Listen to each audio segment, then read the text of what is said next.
Yeah, well, good morning, everybody. And September, and I guess kind of basketball season seems to keep getting moved up every year. This, at least the start date does.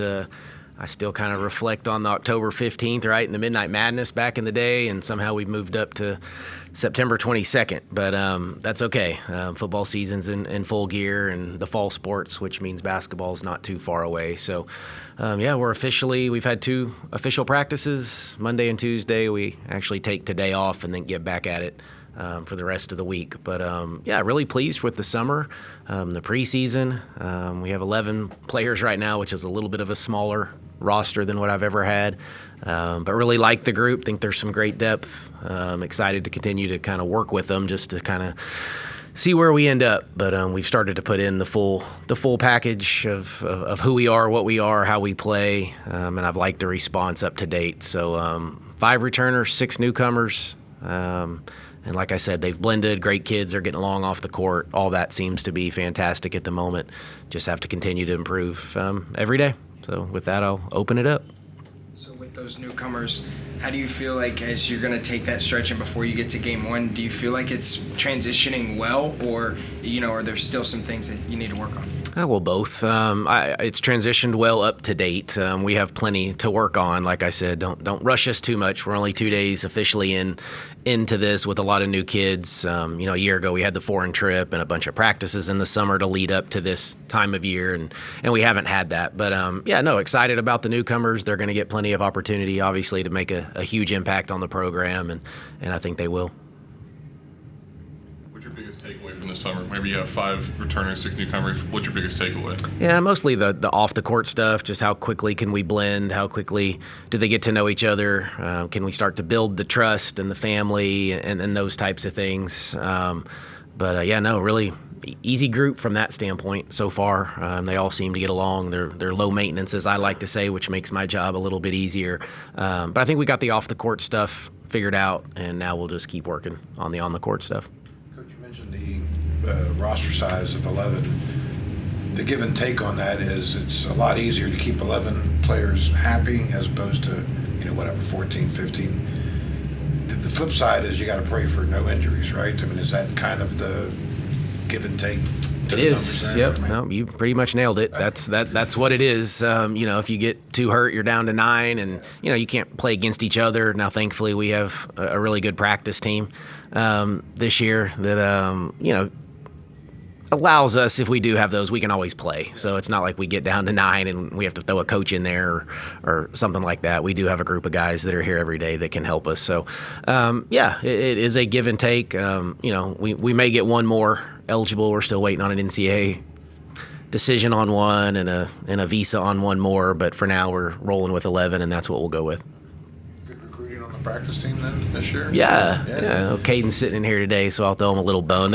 And Tristan, both of them, they go and scout, and they go over to the rec center and find talent and bring them over and find the ones that fit what we are and have the right mindset. And we have a really good nucleus of kids that coming back off of that team too. But I think the other day we had 14 of them at our first practice, which is probably a little too many, but they were having fun, and we could split and play against 2 different groups, and you can get creative when you have that many bodies in the gym. Really gone beyond 8 weeks since you've been here, right? 8 players? Yeah. Maybe 9? Yeah, and I mean, in the ideal world, it would be 10, to be honest. It would be a starter and a backup at every single position, and then when you have an injury, 11, 12 can kind of fill in. But the way we play allows us to play more. We need to play more, especially early in the year, and then if we need to pull back late in the year, typically we have the ability to do that. Could this be maybe your best rebounding team here? I don't know. To be determined. Potentially, yes. I don't know if we're still on I don't know if we'll be a great rebounding team. I think it just kind of depends on lineups and who ends up with more minutes. But certainly we might be a little bit better on that end. With 2 days in and thinking through to the next couple of weeks, what's your list of priorities? What are the things that you need to get accomplished? Yeah, I mean, we got the whole kind of spreadsheet where we break it down week by week, and it's Like Saturdays, I like to scrimmage. So whatever we've worked on for the week, we play. And I think we need to play and compete, and whether that's against ourselves or against our guys' team. So that will come up Saturday. So, we've put the press in now, and, we don't do that all summer. We don't ask them to start pressing and even much of the preseason. It's just a lot to ask of their bodies. So, but that is in. So we'll start to evaluate that a little bit, work on our man offense, man defense, and zone offense and zone defense, because we play so much of both. So it's just really like week by week. This has been a little bit more of a zone week, actually. So, when we kind of scrimmage, we'll continue to work through that. We'll come back next week and go back to man. And so just kind of mixing it up. So not to get too specific, I guess, to answer your question, but, it's zone emphasis here. Next week will be a man emphasis, and then maybe the following week we put it all together. Do kids play enough games? I saw something Kelvin Sampson said earlier this summer. Some kid was asking him about, some parent was asking him, what can I do to get my kid better? And he said, I took up 500 shots or whatever. He said, go find a game and play in a game. The things you learn in the game, how to play with teammates, how to play with your teammates against people, shooting with people. Do kids play enough?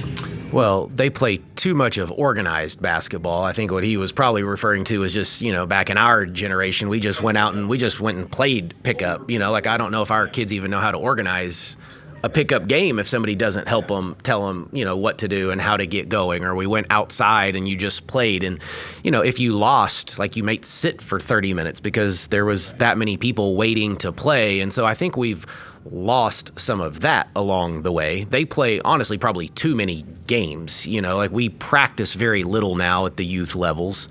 And then they go play 5 games on a weekend and maybe haven't practiced. Instead of, the European model is the complete opposite, right? They practice 3 or 4 or 5 times a week to play 1 game. And we wonder at times why the skilled players and, at the professional levels, and some even into the collegiate level, why some of the more skilled players are, international type players. And so I think we need to find the balance here, we need to play. They need to play games, and organized is perfectly fine. But there's also just go explore and learn how to make up your rules and find your teams. And, okay, you got 3 post players on your team for this game. Good. Figure out how to play, or maybe you don't have size this game. Those are the things that we used to do on our own, because your first 5 that made it, that was your team. You shot free throws or threes. That's your team. I don't know who it's going to be. But other times you rolled in and you had your complete group of 5 that you wanted to play with. But then I think too, because we play so many games, the winning and losing at times doesn't mean quite as much. I'm going to lose at 9 a.m. Great. Well, at 4 o'clock, I've got another game to go play. Where when you only play once a week, winning and losing now seems to be a little bit different. So his point, I guess, was that kids figure things out when you play those games. Whereas if you go in a gym and shoot 500 shots with nobody guarding you, well, what does that accomplish? You're playing against air. I think that was his point. Yeah, there just needs to be carryover. I think as a coach, we want them to be in the gym, and you want them to work on their skill set. And a lot of them have trainers, and there can be great qualities to all of that. But you want to make sure it carries over into, obviously live action or, system. Like, are we working on things that will help you when you come play at West Virginia for us specifically? Or are you just working on random skills that may not necessarily apply once you get here? Coach, you mentioned sort of earlier about blending and trusting each other and stuff like that. Can that happen in practices, or is it not until you face some adversity later in a season that really clicks? No, I think if we do it right, it will happen in practice. I think that's on us as coaches to set them up at times, not necessarily for failure, but for those opportunities to see how they respond. We had a practice, I think last week, we had all sorts of chaos going on, and we were creating it, and we haven't done it a ton, but we're just trying to create chaos, and I'm trying to learn on who can survive, who thrives in it, who wilts in the chaos. Was it too much for some of them? It wasn't. I thought they did a pretty good job that day. But yeah, there's just times, drills that we're trying to create, whether it's chaos, adversity, things that we're trying to learn these kids and who will respond and who steps up in the big moments, who wants to take the big shot, And we had a tied drill yesterday, and it came down to like a sudden death, and had to get a stop, had to get a score. Who wants that shot? That shot's a little different now all of a sudden when the game's on the line, as opposed to who just fires up shots throughout practice when it doesn't mean as much. Specifically about Sydney and Jordan, though, players who have been in your program for a while, how do you make them uncomfortable and sort of force them into those types of situations to continue to test them? Yeah, I think it's just a different uncomfortable for them. It's, Jordan, now you're leading new players, and you're trying to learn them as much as she's trying to worry about her game, you know. And I think I've seen Jordan do that, where she's probably deferring a little bit right now just to try to let others go. I think Shaw's doing the same thing. I even made eye contact with Shaw yesterday because we missed her twice on like one more passes to get her the open look, and some of the new kids took shots, you know, and I was like, Shaw, we'll be fine. I promise you're going to get those looks, you know, but she's ready for it. And, you know, I'm like, okay, guys, like, this is our best three-point shooter. She's probably going to get the most attempts, and we're, like, missing her a little bit. But for her, it's okay. Like, we're trying to learn. I know Shaw can take that and make that shot. I do want to see if these other kids can take and make that shot. So it's just, yeah, their role is just a little bit different today, but it's about time to start. You know, like I've been starting to tell them now, summer and fall, I've allowed them to take shots and kind of show me what you're working with. And now it's about time for me to tell you the types of shots you're going to get and who's going to get certain looks and who's not. You were talking earlier about the press. I mean, obviously, I'm assuming you're not going to teach it any differently, but how much different will it kind of look without JJ? Yeah, we teach it the same way every year, and then it takes on a life of its own based on the team that we have. So we teach it a certain way every year, and then, you know, basically the personnel dictates what it's going to look like. I don't think it'll look a whole lot different. No, like JJ, phenomenal, obviously defensive player of the year. So that is hard to replace. But I think we have some other bodies that, you know, can fill in, and we may have to do it with more bodies and more depth than just having a JJ that you can rely on for just 30 straight minutes to play at that elite level. But like, I think Sydney Woodley is an elite defender, elite defender. Gia Cook can be an elite defender. Logan Johnson can be a elite, great defender, more probably in the Kaya mold than the JJ mold. But obviously we know Jordan can do, and Shaw has come so far defensively and is playing at a really high level on both ends right now. So I feel like we have the numbers, we have the bodies, we have the depth. You know, Maddie Parrish is a freshman guard that in time will get there too. So yeah, we feel pretty good about it actually. When you have a team that was so dependent on that for scoring, for everything, for starting the offense, and you have to expect, as you said, a little bit of a drop-off, do you find yourself saying, hey, I've got to look for a little bit of something else to complement that this year, or are you still in the process of, hey, we might be as good, just different, as we have been in past seasons? Yeah, I think, again, a little bit of both. I think we can be as good as we've been. There may be a little drop-off, but I don't actually, as of today, I don't see it being a ton of drop-off from that standpoint. I think where we'll be different is on the offensive end a little bit. We'll have, you know, a little bit more scoring in the paint through the 4 and the 5. Kaya was a little more perimeter-oriented. We may be a little more post, you know, play from the inside out at the 4 and the 5. Jordan Thomas is coming along and been really good here lately. You know, so we're just different. We don't have a Kylie who was like a stretch 5 that was out, you know, playing more on the perimeter. So I think we'll rebound better at the 5. We'll have a little more paint presence at the 4. We'll also be able to play a more guard-like 4 if we choose to go that way. So I think there's versatility to it. Now, which way that ends up playing out, I'm not sure quite yet. But I think it'll look the same defensively. I think we'll still be pretty elite on that end, and we'll turn people over and force pace and tempo and let defense lead to some offense. But I think when we get in the half court, we'll be a little bit different as well. How important is it to face a team like Duke so early in the non-conference before you get to Big 12 play? Yeah, I don't know. That's a good question. I mean, Duke's going to be a top 10 type team, you know, on a neutral floor. But, you know, in our state, in southern West Virginia, that is like on a, you know, at the Greenbrier, like we're going to learn a lot about our group. And I am super excited about the opportunity to go play them there. You know, what is it, 4 games in, I want to say, I think it's the 4th game of the year, so we'll have some opportunities to get better and then go get really tested, you know, by a veteran team and a coach that's now coaching the Olympic team, and, you know, just that thing sold out in like 24 hours. It's not a very big venue, but still, that's, it'll be a great test for us. We're going to learn a lot. Expectations for Jordan, where are you wanting to see her take that next step in her game, being that number 1 person now? Yeah, I mean, I think offensively she's going to take on even more of a role. I think she's an elite defender. I think she's been undervalued probably, because JJ's been here too. But Jordan Harrison is an elite defender. On the ball, takes a million charges every year, rebounds it fairly well for a point guard. So, I just think she'll be able to shine probably even a little bit more. Like I said, the challenge is just going to be her getting to know these other new kids to see, how she can make everybody else better. We need assists should go up. I want that. We've challenged her assists up, turnovers down a little bit, continue to shoot the three at a high rate, maybe even look for it a little bit more because I think she turns down a few threes that I'd like her to go ahead and take. You look back at the North Carolina game, absorb that, take the Iowa game in the second round. Other than playing that game in Morgantown, what is required of your team to get to the next level, to move beyond that? It's just, when you're in a few possessions is the difference. I don't know that there's anything great or, that we have to do a whole lot different, and we were tied in a minute and a half and at Iowa to win that game, and we led in the third quarter at North Carolina. So it's how do we finish? Can we rebound a little bit better? Obviously, we struggled mightily to score against North Carolina. I think defensively we've been able to hang around to win those games. So the next step, I think, offensively is just to be a little bit better. We need to make more shots when, those possessions shrink in the postseason, as we all know, and they're going to, and scores probably are going to be a little bit lower. And so can we rebound better? Can we score in the paint maybe? Are we as reliant on the perimeter as much as we've been the last couple years? So that's what I hope we're a little bit better at. That gives us maybe a chance, maybe a little more toughness, grit.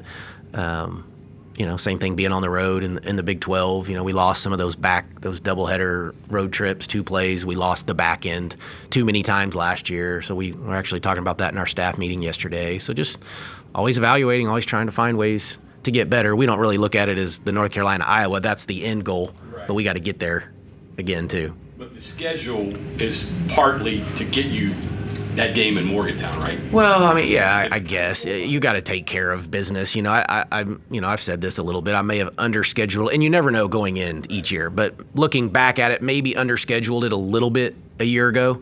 Hindsight, so that's easy.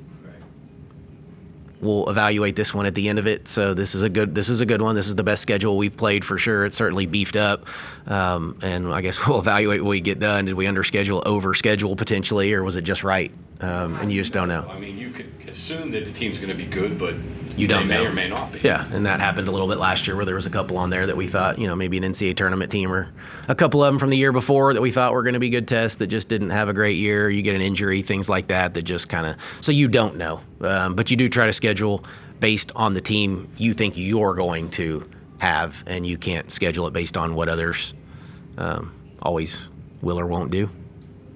That's caught your eye so far? Yeah, I don't know. Everybody keeps asking me that. There's been really a lot of them, all of them. They're all going to have a role, so it's hard for me to completely know who that will be yet. Like the Big 12, like Gia Cook played in the Big 12 at Houston and averaged double figures. Logan Johnson was at Texas Tech and is a great fit for us and what we do. She's been fantastic. Kiara Wheeler, Mimi from Norfolk, had a great career there, played huge games against big-time competition, not night in and night out, but like Maryland in the NCAA tournament. I think she had 20 and 11, something along those lines. So she's done it. Carter McCrae from Wisconsin has been, she was 11 and a half or whatever she was, and 7.5, 8 rebounds in the Big Ten. So, there's production there. So you just go up and down, the newcomers, and they're all there. So it'll be one of them. Well, 2 of them or 3 of them are going to take some big steps for us. They have to. At this point, talk a little bit about half-court offense. Is that the biggest work in progress when you're this early, trying to, find that continuity in half-court size? Well, I don't know if it's the biggest one, but it's certainly been up there, and that's what we spent the majority of the summer and the preseason on. Was transition and in the half-court. But yeah, we've got to get better there. We need to, if we don't turn people over, what is it going to look like? We've made a few changes, some subtle changes to what we do. There's so many ball screens set, and that's what these kids operate out of. So, we've gone to a little bit more of that type of motion offense now. And so, yeah, until we play somebody else, though, we won't really know. But yes, we've spent quite a bit of time trying to get better in the half court. Coach, your first 2 seasons here, each season you set not you, but the team, I guess, but set an attendance record for the school. Is it possible to, as you head now into year 3, is it possible to maintain that, build on that? I know that's not your biggest concern at this point, but there is a story or a role about this program in that sense. No, that would certainly be the goal. Would be to continue to grow it. I don't want this to be the end. I don't want a flat line here. I think we've got great momentum. We've had great momentum. I think our season ticket sales are already higher than they were a year ago. So I think we're trajecting that way, progressing that direction. I think obviously we had a great home court advantage. A lot has to do with the crowd. We're comfortable here, but we went 16-0, and I don't know what we are. You know what we are in my 2 years here at home. It's like 30-something and one, maybe something like that. So we have a great home court, and the fans have a lot to do with that. But there was some huge environments here a year ago. We just got the schedule, which was a little interesting because we had so many Sunday games and not very many Saturday games. So what does that do, to attendance? But either way, yeah, I think, the kids, the families, we've tried to make a connection, obviously here locally, but within our state and within our region that people seem to enjoy coming to watch us play, and our kids play the right way, and we play hard and compete and obviously win at a pretty high level right now. So I hope it grows. I hope it continues to grow. Player through the years, you kind of always describe Kai as the glue player. Who could that be this year? Maybe? Not sure yet. That's a great question. We don't have a Kaya. We don't have that exact same player, so it's going to look different. And so we'll wait and see who that glue kid becomes. And we may not necessarily have the glue. Kaya just was so good at covering up, everybody else, or if there was a mistake. She's so fast, so athletic, so explosive that she could get there. We always wanted Kaya to score a little bit more on the offensive end, but what she did on the defensive end was she was the hardest kid to take off the floor at times because she did all the little things for us. So we'll keep evaluating and figure out if there is one of those, and if not, we'll just find it'll just be a different role for somebody. Let the roles play out, or do you start to force them as you begin to absorb what the players can do? I let it play out as long as I can until it just is time that we just don't have time to allow that anymore. And we're not quite there, but like I said earlier, we're getting a little bit closer where roles are going to have to start getting defined. I mix up the teams about every day too, up till now, and now I've got to start probably putting some of the groups that we think may be on the floor a little bit more together. So that needs to start happening at a higher rate. So yeah, roles haven't been overly defined. I've allowed them to kind of show me what you're working with, show me what you got type mindset, up to date. But now I'm kind of not tired of it, but I just need to move on. And we got games coming up here at some point, and we need to get some rotations figured out, and we'll start to do that here sooner rather than later. Thanks, Coach. Okay, thanks everybody.